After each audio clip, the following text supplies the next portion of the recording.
In this video, Bob, if you want to find out what happens when you strap a jet engine to a bar stool, stay tuned. We'll be back with more Wrenching and Riding right after this.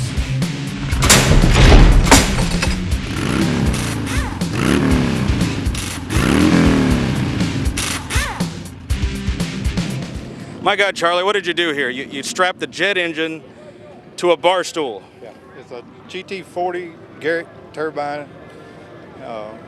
Got mechanical drive. We use a hydrostat transmission. What would that engine be used for normally? All types of application in the military. APUs, generators, heaters, small turboplops. I mean, that engine, which is moving basically two bar stools on some small tires, would normally be moving, what, a small aircraft? Or? Yeah, and like I say, APUs, that's auxiliary power units, used inside bigger jets. Now, this engine turns at 52,820 RPM. Now, what happens if somebody's standing behind this jet engine here? Well, normally if it, by the time it spools up, they've moved. Usually the heat range goes out about 20 feet. It'll blow your hat off at 15 foot. Oh yeah, I bet it would. We Man, don't have a flamethrower on it. you can put an afterburner on? Yeah, you can do it because we're producing them. We can't put them on there. I don't think these get very good gas mileage, do they? No, they burn a lot of fuel. But it's not. Normally something like this, you don't run it maybe 10, 15 minutes at a time. Is it possible to make something like that street legal? I don't think so. The top speed on them wouldn't be enough, I don't think. It wouldn't be very smart, would it? Okay, well, let's check out some of the bigger versions of these. We saw what happens if you take a bar stool, put it on top of a V8, which is insane. A little bit more practical would be a motorcycle. I'm not sure what to say about this. I've seen the BossHosses before, only for brief seconds as they passed me. Tell me a little bit about this insane motorcycle. Well, the BossHoss is like you said, it's a V8 powered, a Chevy V8 powered motorcycle. We now build the two different engine models. We have the ZZ4, the 350, which we've been doing since the beginning, and the LS2 engine that we come out with in 2008, which is the Corvette, the current Corvette engine, all aluminum, 6-liter engine. So they're two pretty powerful engine configurations. One of them's 385 horsepower, the other is 425 horsepower.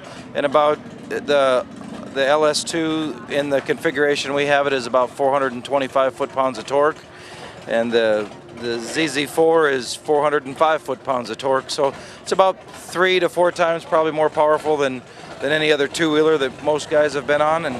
But yet they're extremely docile, very easy to handle. It's a large, intimidating bike. It weighs 1,100 pounds, but they ride like about a 600-pound motorcycle. They're very easy to handle. It's probably one of the easiest riding motorcycles a guy will ever get on. Now tell me, how did you figure out how to get the power of this engine to the rear wheel of this thing? Well, how did you work out this transmission? That's the uniqueness, I guess, of what Monty did. You know, he wasn't the first one to ever put a V8 on two wheels, for sure. There's been guys that have been doing it for over 30 years. But what Monty did was he realized that all he really needed was something to turn the power 90 degrees.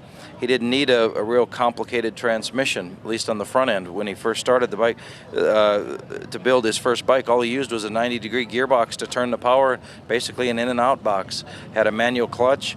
And we've developed from that original concept to what we now have is a two-speed semi-automatic, a fluid drive, you know, similar to like an old Power Glide. So it's 2 speeds, go and go faster. Yeah, basically. Basically.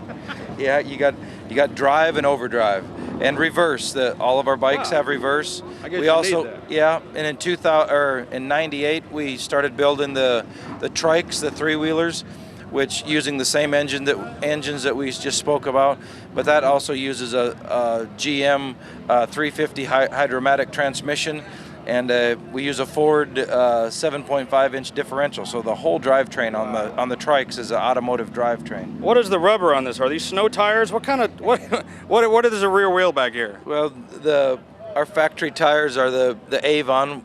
We use on the rear an Avon 230 a motorcycle tire, which is the only approved motorcycle tire that will handle not only the weight, there's a lot of them will handle the weight, but it'll handle the horsepower and torque that our bikes are capable of subjecting to the rear wheel. I can imagine you go through a set of tires about every 1,000 miles, right? Again, depending on how you run it, you can go through them in 100 miles or About 3 minutes. or 10,000 miles. That's right.